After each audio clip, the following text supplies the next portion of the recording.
Assalamualaikum warahmatullahi wabarakatuh. Sekarang kita masuk ke materi trigonometri.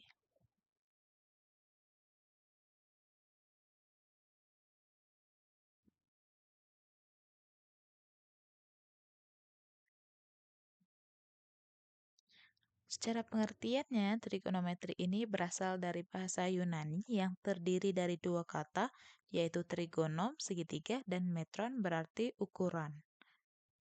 Jadi, trigonometri adalah sebuah cabang matematika yang berhadapan dengan sudut segitiga dan fungsi trigonometrik.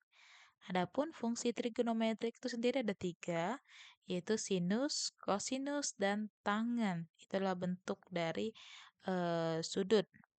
Menurut asalnya, trigonometri cabang dari ilmu yang menyelidiki gerak benda-benda angkasa seperti matahari, bulan, dan bintang-bintang, termasuk memperhitungkan posisinya. Awal trigonometri ini dilacak pada zaman Mesir kuno, Babilonia, dan peradaban lembah Indus yang mana ia terlebih dari 3000 tahun yang lalu. Di dalam perbandingan trigonometri, di sini terdapat bentuk sinus, kosinus maupun tangen, dan juga kita akan pelajari tentang bagaimana mengubah koordinat titik ke dalam bentuk koordinat polar. Nah, yang pertama kita pelajari itu ukuran sudut. Perlu kita pahami adalah sudut terbentuk oleh dua garis yang memiliki titik pangkal yang sama atau berhimpit. Contohnya pada gambar A. Pada gambar ini ada dua garis ini. Ada ini garis pertama AC, kemudian ada garis kedua AB. Dia berhimpit di sini yang membentuk yang namanya sudut A. Nah, inilah yang menjadikan asal muasal dari mengapa sudut itu sangat berhubungan erat dengan segitiga. Di dalam ukuran sudut ini ada dua macam ukuran, yaitu yang pertama ada ukuran sudut dalam derajat, yang kedua ada ukuran sudut dalam radian. Nah, ini contohnya adalah ukuran sudut dalam derajat. Satu putaran itu sama dengan 360 derajat. Dan untuk sudut-sudut yang kurang dari satu putaran dapat ditentukan besar sudutnya jika diketahui seberapa besar jarak putarannya terhadap satu kali putaran. Contoh, ini ada setengah putaran, maka tinggal kita kalikan 360, maka diperoleh 180 derajat. Di sini ada satu derajat sama dengan 60 sudut atau 60 sudut atau satu sudut sama dengan 1 derajat per 60. Satu sudut sama dengan 60 sudut. Sudutnya ini petik 2, artinya ini ibaratnya sudut pertama, ini sudut kedua, kemudian dari sudut kedua ini sama dengan 1 sudut per 60. Biasanya ini kita kenal juga dengan istilah menit ke detik. Karena kan 1 menit itu 60 detik, kemudian 1 jam itu 60 menit gitu. Kalau satu tanda petik ini biasanya dikenal dengan menit, ini detik. Karena bentuk jam itu lingkarannya karena dia membentuk lingkaran gitu. Nah, di sini ada ukuran sudut dalam radian. Perlu dipahami bahwa radian adalah sudut yang dibentuk oleh dua jari-jari dari pusat keliling ke luar lingkaran, di mana busur yang berbentuk adalah sama dengan jari-jari. Di sini kita lihat 1 derajat sama dengan pi per 180 derajat radian. Jadi 1 radian di sini 1 radian sama dengan 180 derajat per pi. Kadang-kadang apabila dilakukan pendekatan pi sama dengan 3,14159, maka tinggal kita jabarkan saja. Nah, di sini ada contoh soal. Diketahui alfa sama dengan 129 derajat 20 sudut atau 20 menit. Dinyatakan besar sudut alfa tersebut dalam notasi desimal. Nah, karena dia diminta ini 20.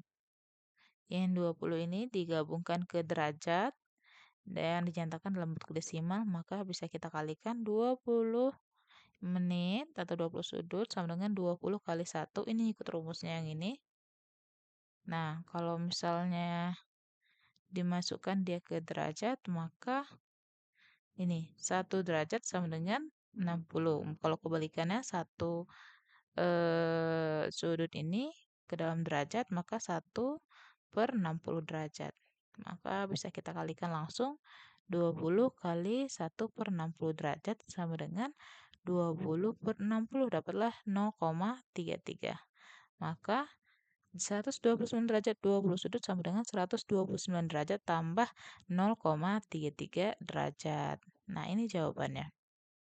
Kemudian ada pertanyaan berikutnya. Jika diminta nyatakan sudut pi per 9 radian dan 7 pi per 10 radian dalam ukuran sudut, maka bisa kita hitungkan radian ke derajat, yaitu, nah di sini. Radian ke derajat itu adalah 1 radian sama dengan 180 derajat per pi. Maka tinggal kita kalikan.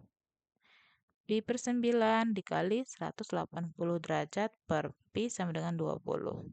Kalau 7 pi per 10, maka tinggal kita kalikan 7 pi per 10 kali 180 derajat per pi sama dengan 126.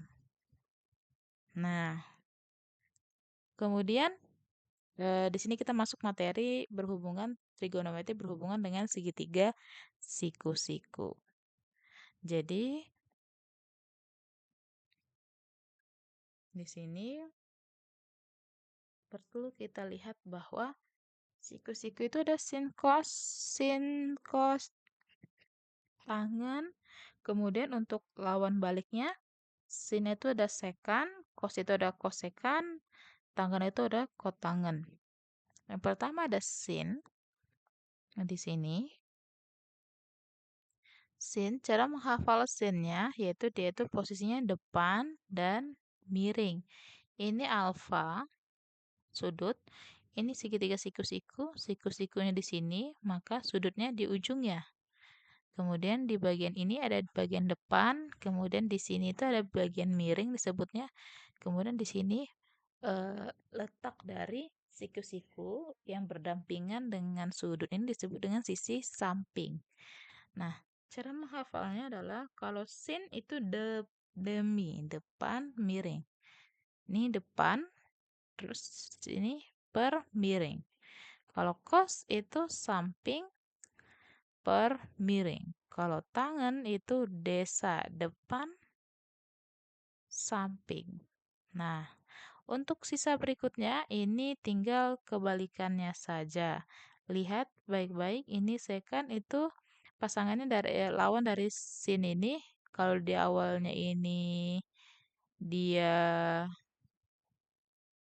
sin demi, maka kalau sin ini lawannya adalah kosek.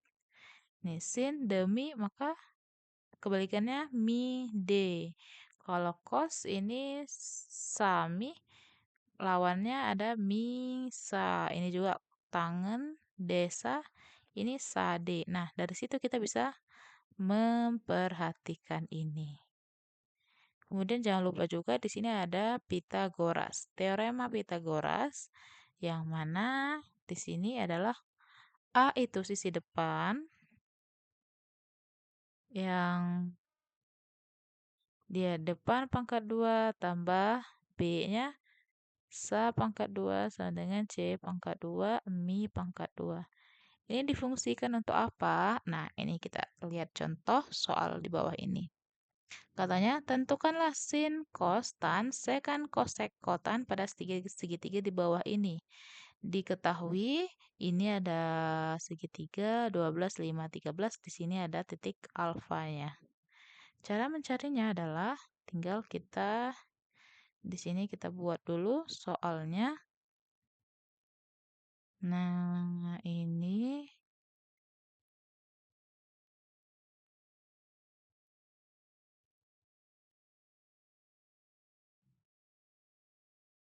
nah, sekarang kita diminta untuk mencari tahu sin, cos, tan. Nah, di sini pertama kita sorry.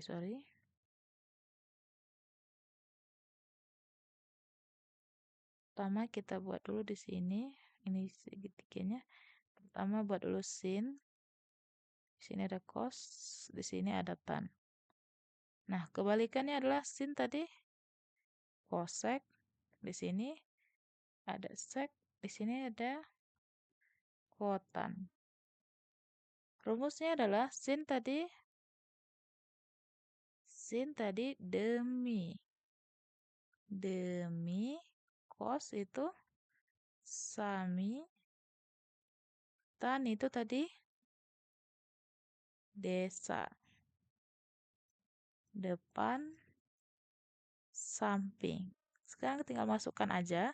Depannya sinnya 5, miringnya 13. 5/13.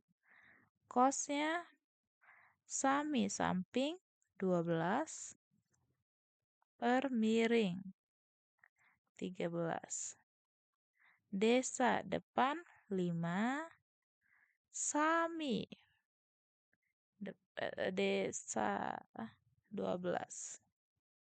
Nah, kalau koseknya itu kita cari tahunya kebalikannya aja dari lawannya. Berarti di sini 13/5 seknya ini nah ini kan seknya kan bisa miring 13 samping 12. Nah, kan sama aja kan? Di sini tinggal kita balikkan aja 12/5 gitu. Atau ada contoh soal lagi, kita coba ini ada soal nomor 2. Nah, di sini sudutnya di sini alfanya, tapi sini dia nilainya di sini tidak kasih tahu ya. Misalnya kita buat di sini 4. Nah, jadi di sini 4, tinggal kita masukkan aja sin, cos, tan. Nah, di sini juga ada kosek, sekan, kotan. Nah, di sini sesuai aja dengan rumusnya, kita masukkan sin demi depan. Ini alfanya, depannya, ini kan bentuk alfanya di sini nih. Terus di sini segitiganya. Apa namanya? Sudutnya, sudut siku-sikunya. Maka di sini adalah samping. Kemudian yang bersampingan dengan ini, dengan sudut, itu udah pasti ini miring. Kemudian di sini pasti depan. Hmm. Nah, ingat ini aja. Nah, ini ketemu di antara ini disebut dengan samping bersebelahan dengan sudut ini. Sudut ini dengan sisi sini kosong, ini miring. Kalau bersebelahan sama ini, sininya kosong, di sini adalah sisi depan. Jadi gimana pun bentuk segitiganya, jadi udah harus bisa gitu. Ini sin. Sin itu demi, depan, miring. 2, 3. Kos sami 4/3. Tan itu desa, depan, samping. Nah, kosek tinggal kita balik. 3/2. 3/4. 4/2. Nah, begitu kira-kira. Bisa dipahami? Bisa ya. Berikutnya, kita masuk bagaimana kalau misalnya trigonometri ini ke derajat yang memiliki sudut-sudut istimewa. Itu ada nilainya.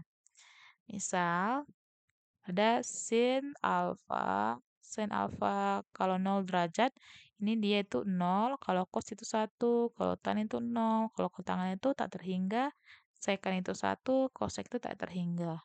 30 itu setengah, Di sini ada akar 3/2, tan ini 1/akar 3. Kalau kotangan akar 3, sekan itu 2/akar 3, kosek itu 2. Nah, begitu juga seterusnya. Nah, di sini nilai-nilai ini nanti akan membantu kita untuk menjawab soal-soal yang memberikan nilai sudutnya. Contohnya pada soal ini. Cos 45 ditambah sin 30 per tan 60 katanya. Berarti cos 45 kita cari cos 45. Berarti ini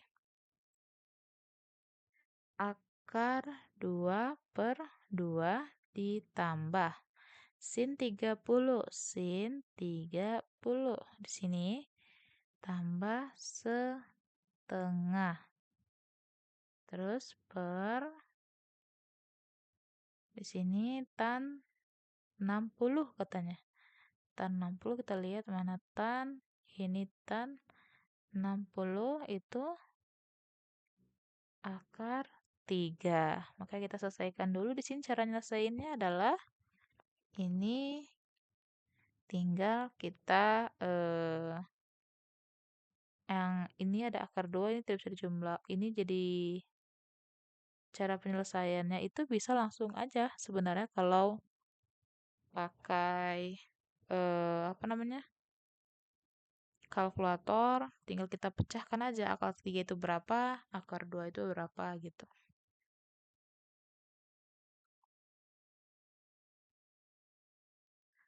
Misal akar 2 itu 1,4. 1,4 tambah 1/2. Terus di sini ada lagi per akar 3. Berarti di sini 1,4. Oh, bukan 1,4 lagi. Tadi kita jumlahkan. Ini juga kita ups. Sorry. Nah, ini kita ini juga. Ini kita pecahkan juga kalau akar 3 itu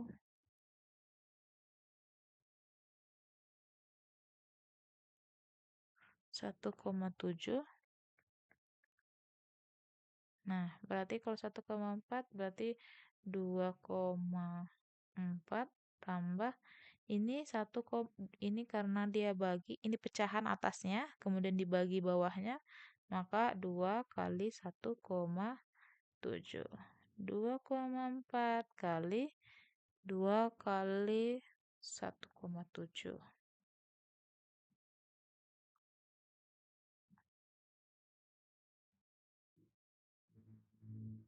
Dapatnya 3,46. Nah,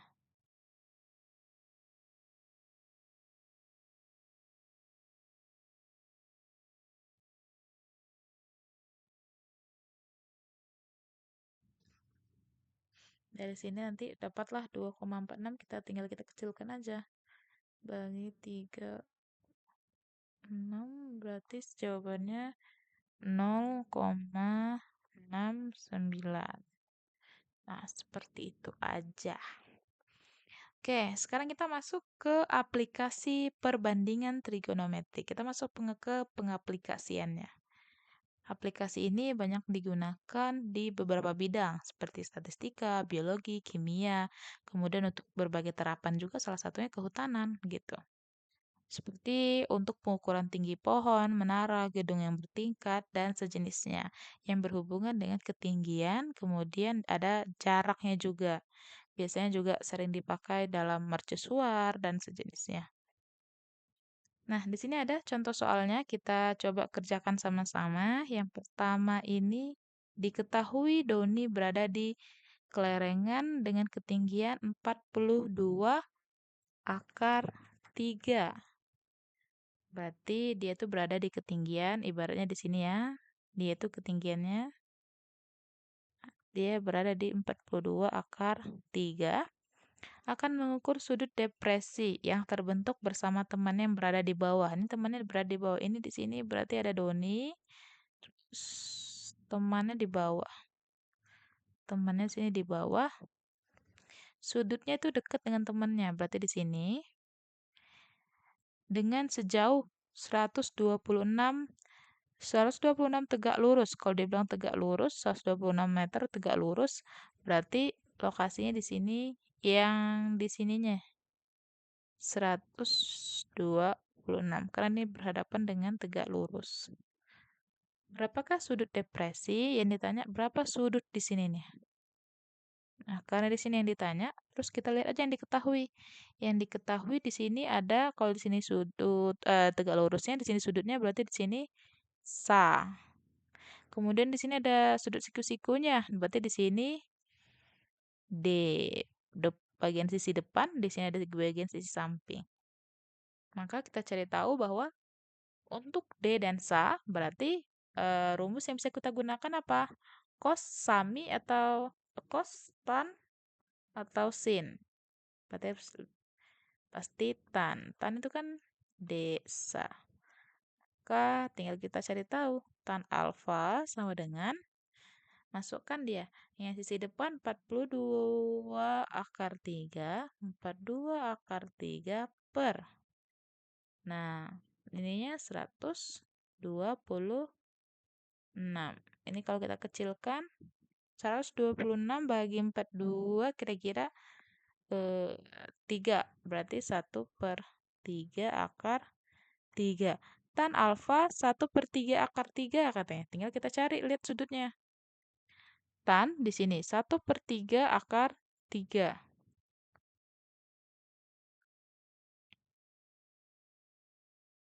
1/3 akar 3. Berarti udah pasti 30 ya. Ini. 1/3. Ini kan sama aja nih. 1 per akar 3. Ini kalau dikali-kali sama akar 3 per akar 3 jadinya 1 akar 3 per 3. Berarti jawabannya adalah ini 30 derajat. Gitu. Kemudian kita lihat lagi nomor 2-nya. Yang kita hapus dulu. Kita lihat nomor 2-nya itu soalnya adalah Bayu hendak mengukur tinggi pohon yang berjarak 5 akar 3 meter.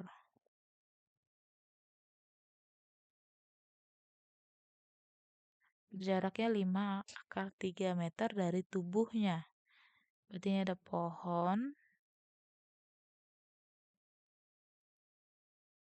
Ada siapa namanya? Bayu. Dia mau ngukur jaraknya di sini dia 5 akar 3. Nah, terus dia bilang bahwa antara puncak pohon dan matanya terbentuk sudut elevasi.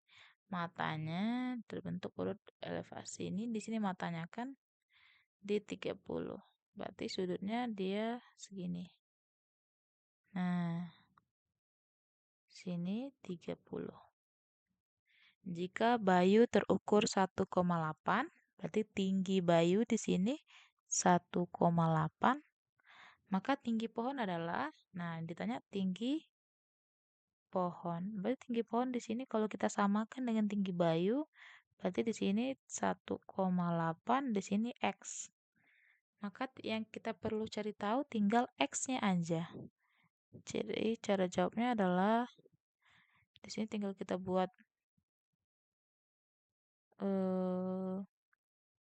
segitiga yang baru, di sini X. Di sini kan sama ya, ini dengan ini kan sama, berarti di sini 5 akar 3, di sini sudut 30. Nah, kita mau mencari X-nya. Kira-kira rumus apa yang ketemu dengan X-nya ini? Kita bisa lagi menggunakan tan. Tan 30 sama dengan desa depan samping 5 akar 3. Tan 30 1/3 akar 3 sama dengan X 5 akar 3. Ini tinggal dikali silang, ini kali silang ini kali silang ini.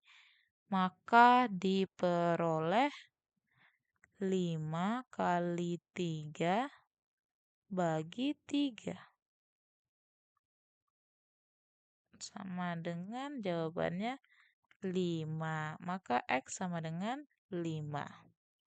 X sama dengan 5 di sini, maka tinggal kita tulis aja di sini. Berarti total sama dengan 5 tambah 1,8. Dapatlah 6,8. Berarti tinggi pohon 6,8 meter.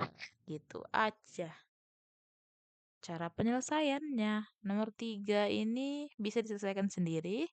Cara penyelesaiannya sama aja. Mungkin itu untuk pertemuan hari ini. Saya tutup wabillahi taufiq hidayah. Wassalamualaikum warahmatullahi wabarakatuh.